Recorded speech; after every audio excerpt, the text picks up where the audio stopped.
Solar പാനലുകൾ പാറിപ്പോയാൽ സിസ്റ്റത്തിന് warranty ലഭിക്കുമോ എന്നല്ലേ? സാധാരണ കേസിൽ ഇതിന് രണ്ട് കാര്യങ്ങളാണ് സംഭവിക്കുക. നാച്ചുറൽ കലാമിറ്റീസ്, പ്രകൃതി ദുരന്തങ്ങളോ അല്ലെങ്കിൽ കൂടുതൽ വിൻഡ്, നമ്മൾ പ്രതീക്ഷിക്കുന്നതൊക്കെ കൂടുതൽ കാറ്റൊക്കെ വന്നു കഴിഞ്ഞാൽ സംഭവിക്കാം. അതല്ലെങ്കിൽ ഇൻസ്റ്റലേഷനിലോ അല്ലെങ്കിൽ ഇതിന് ഡിസൈൻ ചെയ്യുന്ന സമയത്തോ പ്രോപ്പറായിട്ടുള്ള ഒരു മെറ്റീരിയൽസ് ഒന്നും ഉപയോഗിക്കാത്തതുകൊണ്ടൊക്കെ ഇത് സംഭവിക്കാറുണ്ട്. മിഡിൽ ക്ലാമ്പൊക്കെ വെച്ചിട്ട് ചെയ്യുന്ന സമയത്ത് നോർമൽ സ്ക്രൂസും കാര്യങ്ങളൊക്കെ വെച്ചിട്ട് ചെയ്ത് കഴിഞ്ഞാലൊക്കെ ചിലപ്പോൾ അത് പൊട്ടിയിട്ട് തുരുമ്പിടിച്ചിട്ടൊക്കെ ഇത് പെട്ടെന്നൊരു വിൻഡ് പവർ വരുന്ന സമയത്ത് ഇത് തെറിച്ച് പോയിട്ടൊക്കെ ഇത് പാറും.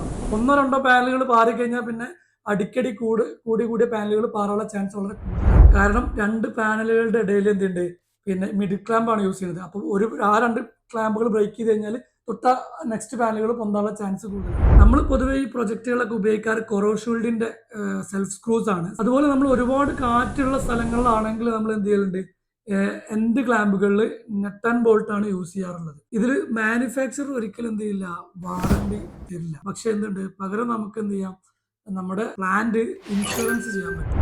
ഇതുപോലുള്ള സംശയങ്ങൾ നിങ്ങൾക്ക് ഉണ്ടാവും, അത് ചോദിക്കാൻ ഒരിക്കലും മടിക്കണ്ട. നെക്സ്റ്റ് വീഡിയോ ചിലപ്പോൾ നിങ്ങളുടെ സംശയങ്ങളായിരിക്കാം. So comment below.